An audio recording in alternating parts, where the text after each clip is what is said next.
ॐ ज्ञानतिमिरान्धस्य ज्ञानञ्जनशलाकया चक्षुरुन्मिलितं येन तस्मै श्रीगुरवे नमः।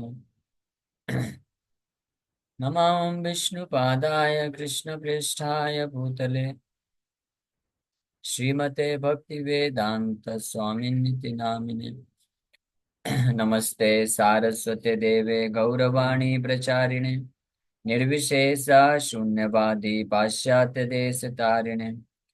नमो महावदन्याय कृष्णप्रेमप्रदायते कृष्णाय कृष्णचैतन्यनामने गौरतुसे नमः। जय श्री कृष्ण चैतन्य प्रभु नित्यानंदा श्री अद्वैत गदाधर श्रीवासादि गौर भक्त वृंदा। हरे कृष्णा कृष्णा कृष्णा हरे हरे, हरे राम राम राम हरे हरे। हरे कृष्ण। तो आप सभी भक्तों का हार्दिक स्वागत है आज के राम कथा में। तो हम लोग आज चर्चा कर रहे हैं श्री वाल्मीकि रामायण, इसका पहला स्कंद बालकांड। और कल तक ये 16 अध्याय 16वां अध्याय जो है इस पे चर्चा की है। दशरथ महाराज दशरथ बेनिडिक्टेड।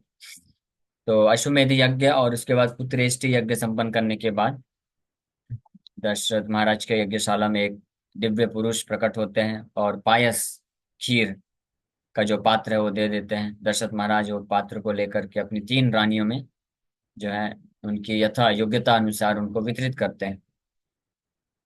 जो पहली रानी को 50% देते हैं, फिर दूसरी रानी को उसका आधा, 50 का भी आधा, फिर आधे का आधा, फाइनली जो है केकई को देते हैं। अब उसके पश्चात ये नेक्स्ट चैप्टर 17th चैप्टर है जिसका नाम है Brahma orders the demigods to incarnate and assist Ram. तो इधर दशरथ महाराज पायस खीर प्रदान कर देते हैं अपनी रानियों को, 3 रानियों को विशेष रूप से। और वो उधर गर्भवती हो जाती हैं 4 पुत्रों के साथ। तो 4 महातेजस्वी पुत्र स्वयं भगवान ही आ रहे हैं। और ये जो खीर था पायस, ये खुद भगवान के द्वारा ही दिया गया था, लॉर्ड नारायण प्रदान किए थे। तो उसके माध्यम से भगवान प्रकट होने वाले हैं। तो इधर उनकी जो रानियां हैं वो गर्भवती होती हैं। और उधर देवता लोग आपस में मीटिंग करते हैं और ब्रह्मा जी सभी देवताओं को मीटिंग करने के पश्चात वहां पे आज्ञा देते हैं अवतरित होने के लिए और भगवान रामचंद्र को सहायता करने के लिए। तो इस अध्याय में इसका वर्णन किया जाएगा। और फिर अगले अध्याय में वास्तव में 18वां अध्याय जो है इस बालकांड का, उसमें भगवान रामचंद्र लक्ष्मण भरत और शत्रुघ्न के साथ प्रकट होने वाले हैं। पुत्रत्वं तु गते विष्णो राज्ञस्तस्य महात्मनः उवाच देवता सर्वा स्वयंभूर्भगवानिदम्।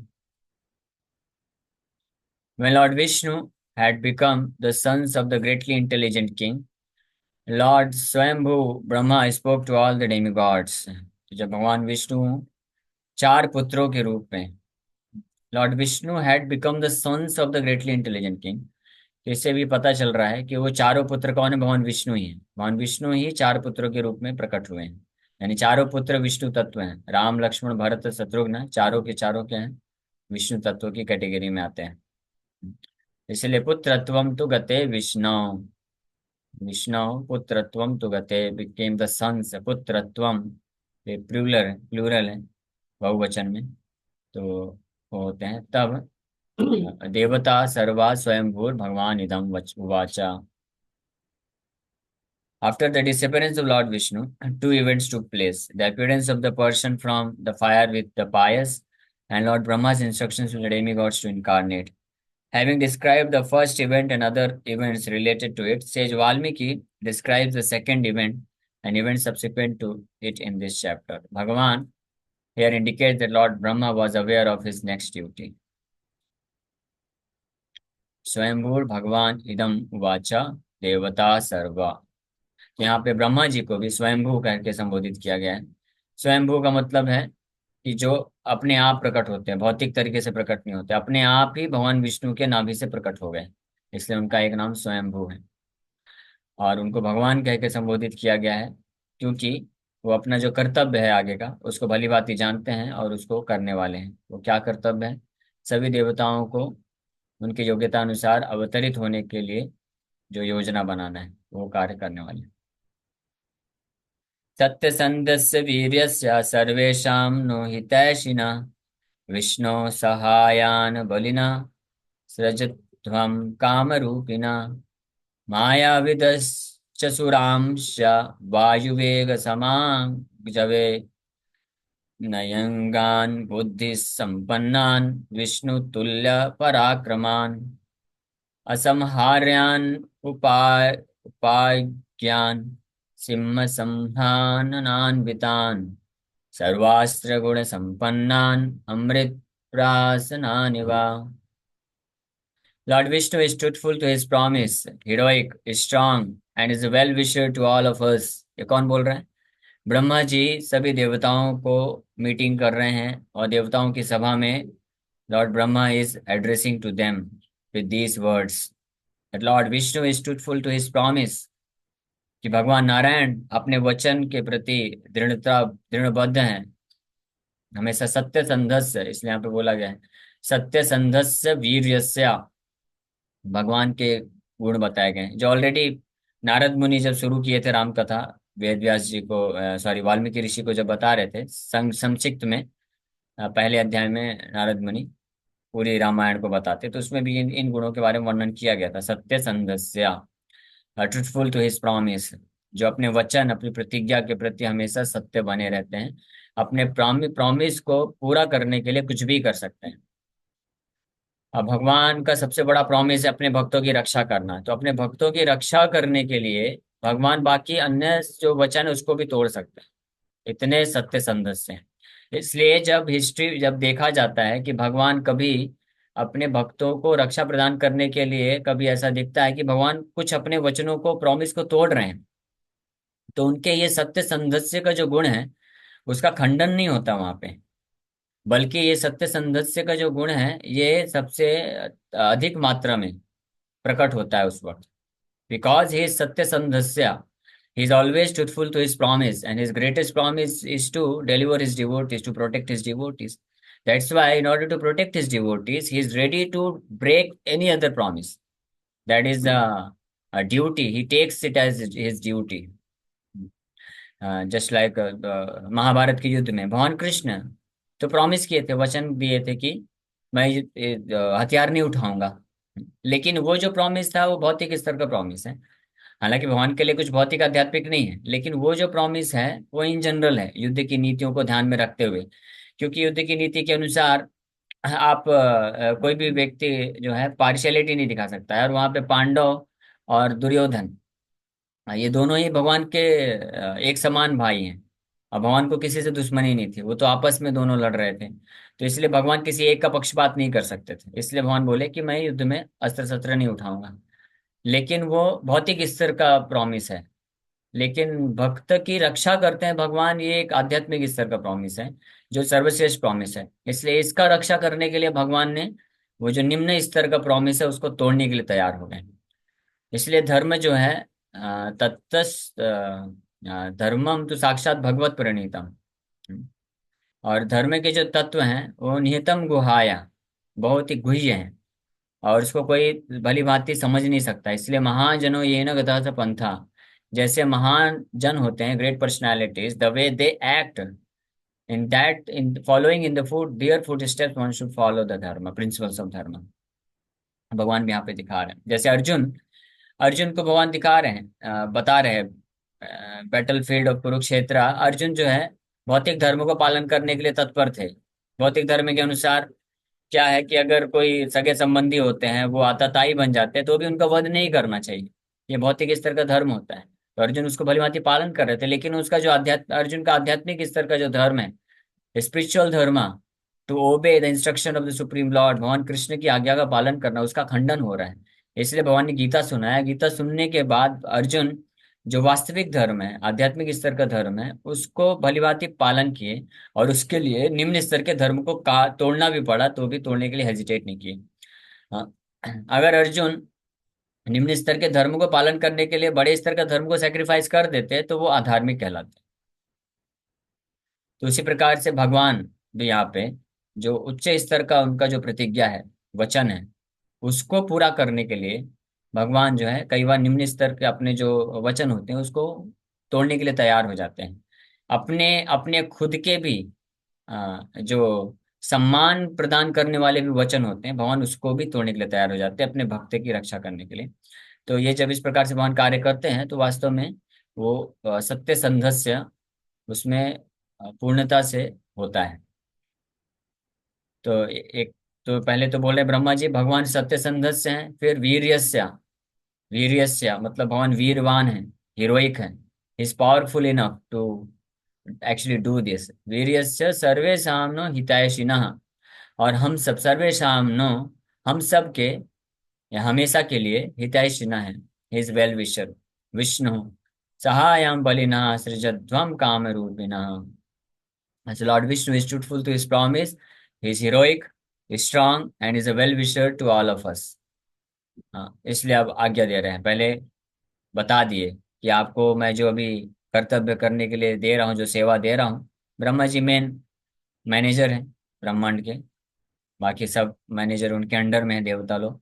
तो ब्रह्मा जी उनको बता रहे हैं कि अभी जो मैं सेवा आपको देने जा रहा हूँ वो कितना महत्वपूर्ण है। So they create servants for him with the ability to change forms at will। इसलिए आप लोग उनकी सहायता के लिए, भगवान नारायण प्रकट होंगे, उनकी सहायता के लिए सेवक बनाइए जिनके पास शक्ति होगी वो अपने इच्छा अनुसार रूप बदल सकेंगे। They should have astonishing powers, उनके पास बहुत ही अद्भुत शक्ति होनी चाहिए। They should be heroic, equal in speed to the wind, knowers of diplomacy, endowed with intelligence and with a prowess appropriate to that of Lord Vishnu। भगवान विष्णु के समान ही शक्ति रखने वाले, बुद्धि रखने वाले, और वायु की गति से चलने वाले, दौड़ने वाले, और राजनीति को अच्छे से समझने वाले, और वीर सेवकों को आप बनाइए। देवताओं को बोल रहे हैं, यानी उन वीर ऐसे से कुशल सेवक के रूप में आप अपने आप को अवतरित करिए। They should be invincible to others, यानी कोई पराजित न कर सके। They should be possessed of foresight, यानी दूरदृष्टि रखना चाहिए। Have the splendour of lions, शेर की तरह तेज होना चाहिए। Be endowed with the potency of all weapons and be like the immortal demigods, और वो हर प्रकार के अस्त्र शस्त्रों की शक्ति धारण करने चाहिए, और देवताओं के समान जो है ना मरने वाले होने चाहिए। मतलब मरते तो हैं देवता भी, लेकिन आसानी से मृत्यु को प्राप्त नहीं करने चाहिए, ये बोल सकते हैं। इमॉर्टल्स लाइक डेमीगॉड्स, देवताओं के समान। तो यानी इससे पता चलता है, इवा सब सूचित करता है कि ये डेमीगॉड्स अंश के रूप में अवतरित होंगे, यानी अपने अपने पोजीशन भी बना के रखते हैं देवता। ऐसा नहीं है कि भगवान के जब अवतार आते हैं तो देवता लोग अवतरित होते हैं तो उन स्वर्गीय लोकों में जो पोजीशन है वो खाली हो जाता है, नहीं तो फिर मैनेज कौन करेगा।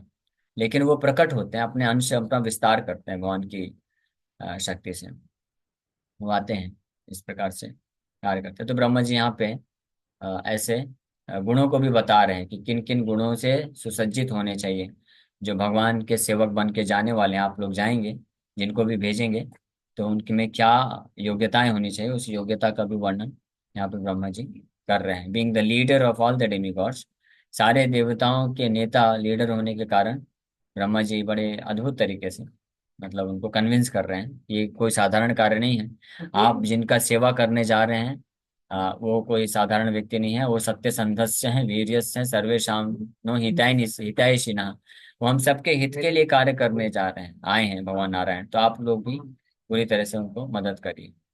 The demigods should create servants for Lord Vishnu. They should be able to change forms at will. That is, they should have bodies capable of fighting in war with the deceptive Rakshasas. Nayanjan indicates that these servants should be skilled in logic and aware of the means of conciliation, gift, display of military power, and domestic discord. Amrit Prasanan Eva indicates that they should be like the demigods who drink the celestial beverage of Amrit that awards them immortality। जिस प्रकार से इन ये गुण होने चाहिए वो सब बता दिए कि वो लोग ऐसे राजनीतिज्ञ होने चाहिए, सारी शक्ति होनी चाहिए, बुद्धिमान होने चाहिए, भगवान विष्णु की जैसे ही शक्ति होनी चाहिए, और जरूरत पड़ने पे किसी भी प्रकार का रूप बदलने की उनके पास एबिलिटी होनी चाहिए, दूरदर्शन होना चाहिए उनके पास, और शेर की भांति तेज होने चाहिए, बहादुर होने चाहिए, और मरने वाले नहीं होने चाहिए, कोई उनको मार ना सके। इस प्रकार से ब्रह्मा जी आदेश दे दिए। Lord Brahma deputed the demigods in this manner because he new their nature, which Srila Prabhupada explains in his purport to Bhagavad Gita 11.48 thus. What is a demigod? It is stated in the Vedic scriptures that those who are devotees of Lord Vishnu are demigods, Vishnu Bhakta Smrita Deva. Lord Brahma knew that the demigods, being devotees of Lord Vishnu, should be engaged in devotional service to him. तो जो देवता हैं, ये पुराण में बताया गया है। विष्णु भक्ता स्मृता देवा आसुरस्तत विपर्या। भगवान विष्णु के जो भक्त होते हैं वो देवता कहलाते हैं। देवता भगवान विष्णु के भक्त हैं नेचुरली, स्वाभाविक रूप से। और ब्रह्मा जी सबसे बड़े चीफ डेमिगॉड हैं, मुख्य देवता ब्रह्मा जी हैं। तो जो भी, तो इसलिए सीनियर मोस्ट डिवोटी हैं ब्रह्मा जी, बाकी सब उनके अंडर में डिवोटीज हैं। तो ये जिम्मेदारी भी है। जो जो सीनियर मोस्ट डिवोटी होते हैं, गुरु होते हैं, गुरु गुरु हैं ब्रह्मा जी सभी देवताओं के। तो गुरु का ये जिम्मेदारी होता है कि सभी शिष्यों को भगवान की सेवा में लगाएं। और ये ऐसा अपॉर्चुनिटी स्पेशली जब सामने हो कि भगवान खुद अवतरित होने वाले हैं और भगवान सेवा में लगाने के लिए तैयार हैं, तो ये बहुत ही अच्छा। हालांकि भगवान को जरूरत नहीं है, ब्रह्मा जी जानते हैं इस बात को, और देवता लोग भी जानते हैं, लेकिन फिर भी ऐसा अगर अपॉर्चुनिटी मिलेगा देवताओं को, तो भक्ति में प्रगति कर सकेंगे भगवान का सहायता करके, सेवा करके। इसलिए वो सेवा में लगाते हैं। तो उसी प्रकार से जो गुरु होते हैं या वरिष्ठ वैष्णव होते हैं, तो उनको कई बार उनको जरूरत नहीं है सेवा के लिए, या भगवान, तो भगवान के अर्चा विग्रह मंदिर बनाते हैं और उनके सेवा में लगाते हैं अपने शिष्यों को, ताकि वो भक्ति में प्रगति कर सकें। तो ये इस प्रकार से यहाँ पे ब्रह्मा जी सभी देवताओं को आदेश दे रहे हैं कि आप प्रकट होइए और भगवान को हेल्प करने के लिए। तो और आगे किस किस प्रकार के जो देवता हैं, किनको ब्रह्मा जी ये बोलते हैं प्रकट होने के लिए, ये हम लोग कल चर्चा करेंगे। Okay, thank you very much. Hare Krishna. किसी वक्त का कोई प्रश्न है तो पूछ सकते हैं। Hare Krishna Hare Krishna, Krishna Krishna Hare Hare, Hare Ram Ram Ram. Yes, any questions?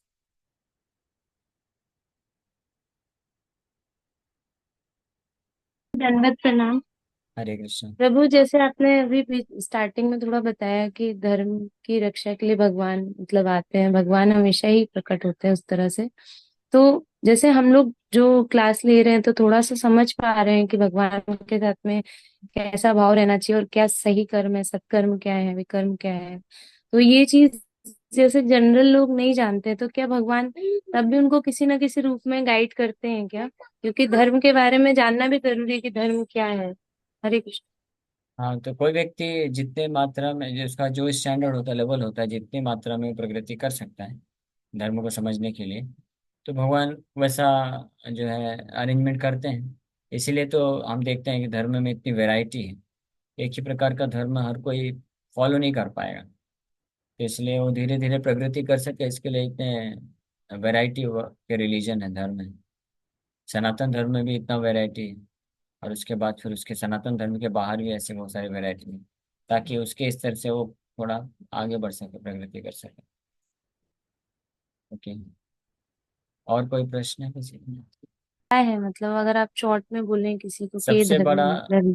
जी। सबसे बड़ा धर्म है कि सारे धर्मों को छोड़ के एकमात्र कृष्ण का आश्रय ले ले। That is the ultimate religion सर्व। इसलिए भगवान फाइनली अर्जुन को ये बोल दिए कि सर्वधर्मान परित्यज्य माम एकम शरणम व्रज। बाकी सब धर्म दिए गए थे ताकि उनको करते करते करते करते इस स्टेज पे कोई आ जाए। अब अल्टीमेटली कोई इस स्टेज पे आ गया है कि भगवान कृष्ण का को शरण ले सकता है, तब उसको छोड़ना पड़ता है बाकी सबको, तब वो भगवान को ले पाएगा, शरण ले पाएगा, नहीं तो नहीं ले पाएगा। है ना, जैसे एयरपोर्ट में रनवे बनाया जाता है, तो रनवे इसलिए बनाया जाता है ताकि एरोप्लेन को उतना इनर्शिया दिया जा सके कि वो उड़ने के लिए तैयार हो जाए।